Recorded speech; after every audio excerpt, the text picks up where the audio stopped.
اور اب جو حدیث مبارکہ سنانے لگا ہوں اسے بھی امام بہقی نے شعب الایمان میں بیان کیا ہے۔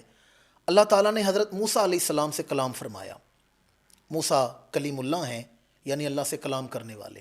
تو اللہ تعالیٰ نے فرمایا، اے پیارے موسیٰ، آپ جانتے ہیں سید الشہور کسے کہتے ہیں؟ سید کا معنی ہے سردار، اور شہور شہر کی جمع ہے۔ ہمارے ہاں جو اردو والا لفظ شہر ہے اس کا اور معنی ہے، یعنی جدید علاقہ، اسے شہر کہا جاتا ہے، لیکن عربی زبان میں شہر کہتے ہیں مہینے کو، جیسے قرآن مجید میں ارشاد فرمایا شہر رمضان الذی انزل فیہ القرآن۔ تو عربی زبان میں شہر مہینے کو کہتے ہیں، تو شہور شہر کی جمع ہے، تو معنی بنا سید الشہور یعنی مہینوں کا سردار، مہینوں کا سردار۔ اللہ تعالیٰ نے حضرت موسیٰ علیہ السلام سے فرمایا، پیارے موسیٰ آپ جانتے ہیں سید الشہور کون ہے، یعنی مہینوں کا سردار مہینہ کون سا ہے؟ تو جناب موسیٰ نے عرض کیا، پروردگار تو بہتر جانتا ہے۔ اب اللہ تعالیٰ نے اس مہینے کا تعارف کروایا ہے، لیکن اس سے پہلے ہمارے آقا کریم کو اللہ کریم نے معجزہ معراج عطا فرمایا۔ رجب المرجب کی 27 تاریخ کو اللہ کریم نے ہمارے آقا کریم کو معجزہ معراج عطا فرمایا۔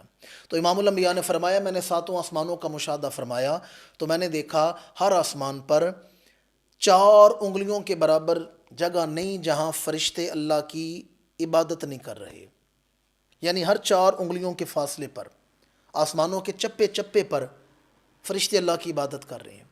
7 آسمان، ہر 4 انگلیوں کے فاصلے پر فرشتے محو عبادت ہیں، تسبیح کر رہے ہیں، تحلیل کر رہے ہیں، اور پھر آگے سدرۃ المنتہا کے فرشتے ہیں، پھر جنت کے دروازوں پر ہیں، اور پھر عرش کو اٹھانے والے، حاملین عرش کا طواف کرنے والے بے شمار فرشتے ہیں۔ اچھا، کچھ ایسے ہیں کہ ہمیشہ سے وہ سجدے میں ہیں، کچھ قیام میں ہیں، کچھ رکوع میں ہیں۔ امام الانبیاء نے فرمایا، میں نے دیکھا 7 آسمانوں پر ہر 4 انگلیوں کے فاصلے پر فرشتہ کھڑا ہے، اللہ کی عبادت کر رہے ہیں۔ اب اسے ذہن نشین رکھیں اور اب بہقی کی حدیث سنیں۔ حضرت موسیٰ علیہ السلام سے اللہ نے فرمایا، موسیٰ سید الشہور کسے کہتے ہیں؟ پروردگار تو بہتر جانتا ہے۔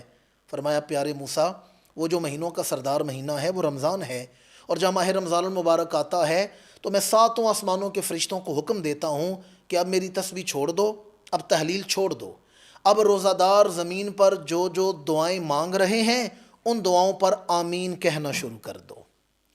جو دعائیں وہ مانگ رہے ہیں، اب توجہ کریں، دعائیں ہم مانگ رہے ہیں، آمین فرشتے کہہ رہے ہیں۔ فرمایا روزہ دار جو دعائیں مانگیں فرشتے ان پر آمین کہنا شروع کر دیتے ہیں۔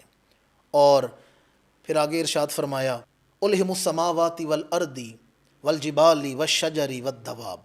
فرمایا آسمان و زمین، پہاڑوں کو، چوپایوں کو اور درختوں کو الہام کیا جاتا ہے۔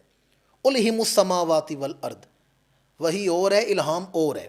فرمایا اللہ انہیں الہام کرتا ہے، اور کیا الہام کیا جاتا ہے؟ کہ جنہوں نے روزے رکھے ہیں تم ان کی بخشش کی دعا مانگنا شروع کر دو۔ الہم السماوات والارض والجبال والشجر والدواب۔ آپ توجہ کریں، بندہ مومن روزے رکھے تو ہمالیہ کے پہاڑ اس کی بخشش کی دعا مانگتے ہیں، چوپائے، مال ڈنگر یہ بخشش کی دعا مانگتے ہیں۔ ایک حدیث مبارکہ میں ہے، بندہ مومن روزہ رکھے، فرائض پورے کرے، حرام سے بچے، روزے کی حفاظت کرے تو سمندر کی مچھلیاں اس کی بخشش کی دعا مانگتی ہیں۔ قدم قدم پر ہر لمحہ رحمت کی برکھا ماہ رمضان میں برستی ہے۔ اس سے پتہ چلا اللہ کریم تو کرم کرنے پہ ہے۔